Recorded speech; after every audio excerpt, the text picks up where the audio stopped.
पिछली सरकारों को जो देखा है उस कारण पब्लिक ने चुना है कि यहाँ से जो है योगी जी को उखाड़ फेंकना है और समाजवादी की सरकार बनाना है। आदमी थक चुका है बीजेपी से, वो नहीं चाहता है कि सरकार बीजेपी की आए। काम नहीं किए हैं भाजपा ने, 5 साल में कुछ काम नहीं कर पाए वो, लेकिन फिर भी मैं उनको वोट दूंगा कि 5 साल के बाद अगर वो आते हैं तो जो वादे उन्होंने किए हैं उसको पूरे करें। नमस्कार, आदाब, बहुत बहुत स्वागत है आप सभी का। मैं हूं आपके साथ बुशरा खानम फहद। लखनऊ में चुनावी कवरेज हम कर रहे हैं। कल यहां पर वोटिंग होनी है और उससे पहले पूरे लखनऊ में घूम घूम कर हम लोगों का मिजाज जान रहे हैं। तो जब मैं लोगों से बात कर रही थी कि कहां कहां जाना चाहिए, तो उन्होंने मुझे रिकमेंड किया था कि अगर आपको लखनऊ का जायका चखना है, यहाँ की बिरयानी का जायका चखना है, तो आपको यहाँ पर इदरीस बिरयानी पर ज़रूर आना चाहिए और यहाँ पर आकर आप इसका जायका ज़रूर आप चखें, क्योंकि लखनऊ को नफासत का, नज़ाकत का, जायके का, नवाबों का शहर जो है वो कहा जाता है। यहाँ के जायके न सिर्फ हिंदुस्तान में बल्कि पूरी दुनिया में मशहूर हैं। तो जायके के साथ साथ हम ये भी जानेंगे लोगों से कि उनका सियासी जायका क्या है। तो इस शॉप के जो ओनर हैं वो भी मेरे साथ मौजूद हैं। उनसे मैं पूछती हूँ कि क्यों है उनकी ये दुकान इतनी मशहूर।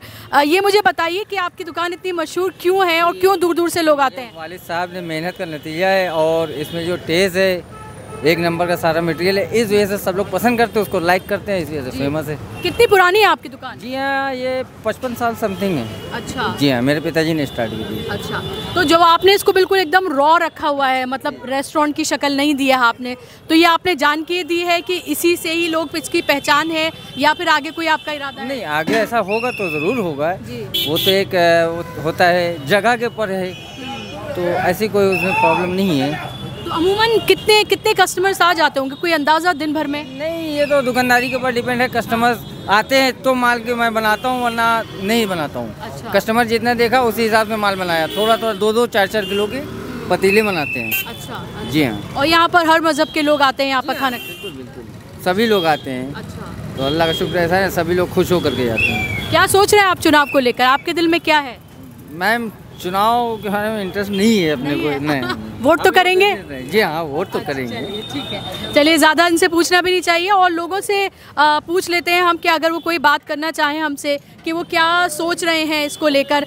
आप बात करना चाहेंगे इलेक्शन को लेकर? क्या सोच रहे हैं आप कि फ़िलहाल किन मुद्दों पर लोग वोट करेंगे इस बार? मुद्दे हमेशा यूपी में तो जाति गढ़ी होते हैं जी। अब उससे बड़ा मुद्दा धर्म बेसिस हो गया है। बाकी बहुत ज़्यादा जो बेरोजगारी और तमाम जो चीज़ें हैं, कहने की बातें हैं, बेसिकली जो वोट होगा वो धर्म बेसिस ही होगा। अच्छा। और पोलराइजेशन के बेसिस पे ही होगा। आपको लग रहा है कि ये चुनाव भी पोलराइज होकर होगा? 100%। अच्छा। लेकिन जब मैं यहाँ घूम रही हूँ और मतलब दूसरे शहरों में भी गई हूँ, तो मुझे ऐसा लग रहा है कि पहला इलेक्शन है 7 सालों में जो कम्युनलाइज नहीं है। लोग बेरोज़गारी और इस सब पर वोट कर रहे हैं, क्योंकि बेरोज़गारी जिस तरह से और महंगाई जिस तरह से चरम पर है फ़िलहाल। वो सिर्फ कहने की चीज़ें हैं। बड़े लिमिटेड लोग हैं जो इस चीज़ों का बेस बना रहे हैं। महंगाई, बेरोज़गारी और तमाम इस तरह की अव्यवस्थाओं की बात कर रहे हैं। मेजॉरिटी पीपल यही कर रहे हैं कि उनको धर्म। आप किस पर करेंगे? ऑफ कोर्स मैं महंगाई और बेरोजगारी को मुद्दा बनाऊंगा। अच्छा, आप बताइए, आपको क्या लगता है आप किन मुद्दों पर वोट करेंगे? बेरोजगारी पे करेंगे आप? तो ये कैमरे के प्रेशर में तो नहीं बोल रहे आप? नहीं। अच्छा। मेरा किसी पार्टी की तरफ मतलब तरफदारी नहीं रहती जी। और ना पर्सनली मैं किसी पार्टी को सपोर्ट करता हूँ। ये समय आता है कि कुछ टाइम किस बेस पे वोट दिया जाए, किसको दिया जाए, किस पार्टी को दिया जाए, ये टाइम की बात है। ज़रा ऐसा कुछ सोचा नहीं है। अच्छा, तो आपको लगता है कि बेरोजगारी, महंगाई मुद्दे हैं जिन पर आप वोट करेंगे? होना तो यही चाहिए जी। तो बदलाव के लिए है आपका वोट, या आप इस जो अभी मौजूदा हुकूमत है उससे खुश हैं? सब एक जैसे। सब एक जैसे। आप मायूस नज़र आ रहे हैं? नहीं। ज़्यादा इंटरेस्ट नहीं है पॉलिटिक्स में। ओके। वोट करेंगे? जी, करेंगे। जिसको समझ में आएगा बढ़िया जी, उसको करेंगे। तो लखनऊ में एक परेशानी जो मुझे सबसे ज़्यादा देखने के लिए मिल रही है वो ये कि लोग यहाँ बात करने के लिए तैयार नहीं हैं। लोग अपनी दुनिया में या तो मशगूल इतने हैं या फिर बोलने से कतराते हैं या शर्माते हैं। मुझे बताइए कि आप किन किन मुद्दों पर वोट करने जा रहे हैं? देखिए, जो ये समाजवादी की सरकार वैसे भी फुल बहुमत से आने वाली है, ठीक है, और समाजवादी का जो मैनिफेस्टो तैयार किया गया है, जो कि सुविधाएं जैसे बिजली का बिल है, 300 यूनिट बिजली फ्री दी जा रही है, और भी जैसे अखिलेश यादव जी ने कहा है कि अच्छी अच्छी योजनाएं, जो बेरोज़गारी इतनी है अभी, वो सब बेरोज़गारी ख़त्म, बच्चों को रोज़गार मिलेगा, IT सेक्टर में वैकेंसीज आएंगी। तो इसी सब कारण देख करके हम समाजवादी को समर्थन कर रहे हैं। अच्छा, तो आपने पहले ही रिजल्ट बता दिया कि बहुमत से आ रही है? जी जी। ऐसा क्यों लग रहा है आपको? क्योंकि पिछली सरकारों को जो देखा है उस कारण पब्लिक ने चुना है कि यहाँ से जो है योगी जी को उखाड़ फेंकना है और समाजवादी की सरकार बनाना है। अच्छा जी। तो आपके क्या मुद्दे हैं? बेरोजगारी आपको लगता है, महंगाई आपको लगता है आपको मुद्दे हैं? महंगाई तो आप देख रही चरम पे, साला जो 100 रुपये का तेल था वो आज 210 रुपये में, और जो देख रही हैं कि पेट्रोल जो था 70 रुपये में, पिछली सरकार 70-75 रुपये में था, वो 100 समथिंग हो गया है तेल। तो इसी सब कारण जो है जनता परेशान है, तो इसी सब कारण जो है अब सरकार बदलना है, समाजवादी की सरकार बनने जा रही है लखनऊ। तो कुछ लोग यहाँ बदलाव के लिए हैं, लेकिन कुछ लोगों का ये भी मानना है कि सब कुछ ठीक नहीं भी है, लेकिन उसके बावजूद भी वो बीजेपी को वोट करेंगे। तो इसी तरह की मिलीजुली प्रतिक्रिया हमें यहाँ देखने के लिए मिली है। इदरीस बिरयानी की शॉप पर हम यहाँ पर मौजूद थे, और थोड़ी मशक्क़त हमें ज़रूर करनी पड़ रही है लोगों से बात करने के लिए, क्योंकि यहाँ लोग उतना बात करने के लिए तैयार नहीं है। अब आगे हम बढ़ेंगे, हमारा कारवां आगे बढ़ेगा और जगहों पर हम जाएंगे, लोगों से जानेंगे कि वो क्या सोचते हैं, उनके मन में क्या है। इनसे और पूछ लेते हैं। यहाँ पान का ये ठिया है और यहाँ लोग जो है अक्सर आते होंगे। आप बताइए किस मुद्दे पर वोट करेंगे आप? मैम, वोट मेरा है, वो तो मैं ही जानूँगा, मुझे क्या करना। नहीं, मैं आपसे ये नहीं कह रही आप किसको करेंगे, मैं पूछ रही हूँ आपसे किन मुद्दों पर करेंगे? मुद्दा कोई भी हो मैम, लेकिन वोट देना तो हमारा फर्ज है। बिल्कुल। हम नागरिक हैं हिंदुस्तान के, इसलिए वोट तो हमको करना है। जी बिल्कुल। लेकिन कुछ आपने सोचा होगा, मन में कुछ बनाया होगा कि इन मुद्दों पर मेरे है। जो भी है, मैं भाजपा हूँ, भाजपा का हूँ। अच्छा। मैं वोट भाजपा ही को ही दूंगा। अच्छा, तो भाजपा ने इन 5 सालों में आपको लगता है महंगाई कम की है, बेरोजगारी कम की है, जो विकास के वादे किए थे वो सब किए हैं? नहीं, फिर भी कुछ काम नहीं किए हैं भाजपा ने। 5 साल में कुछ काम नहीं कर पाए वो, लेकिन फिर भी मैं उनको वोट दूंगा कि 5 साल के बाद अगर वो आते हैं तो जो वादे उन्होंने किए हैं वो उसको पूरे करें। अच्छा, आप मुझे बताइए कि 7 साल से केंद्र में है, ठीक है, बीजेपी 2014-2019, 5 साल से राज्य में है, ठीक है, डबल इंजन की सरकार वो बार बार खुद ही कहते हैं, लेकिन उसके बावजूद भी अगर वो अपने वादे नहीं पूरे कर पाए, महंगाई पहले से कहीं ज़्यादा है, बेरोज़गारी कहीं ज़्यादा है, पेट्रोल डीजल के दाम जो हैं वो कहीं ज़्यादा बढ़े हुए हैं, तो आपको नहीं लगता ये सवाल आपको सरकार से पूछने चाहिए? बिल्कुल पूछना चाहिए, मैं इसका हकदार हूँ पूछने का, लेकिन मेरी बात सरकार तक जब पहुँचेगी तभी तो।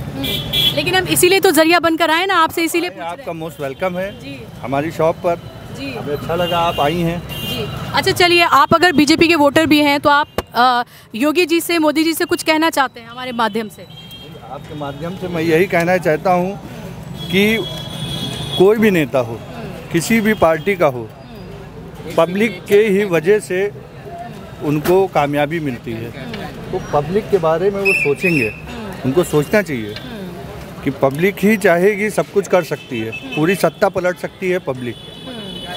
और इस समय तो समझ लीजिए ये समय है कि वोट बढ़ चुका है, आदमी थक चुका है बीजेपी से जी। वो नहीं चाहता है कि सरकार बीजेपी की आए, लेकिन हम चाहते हैं।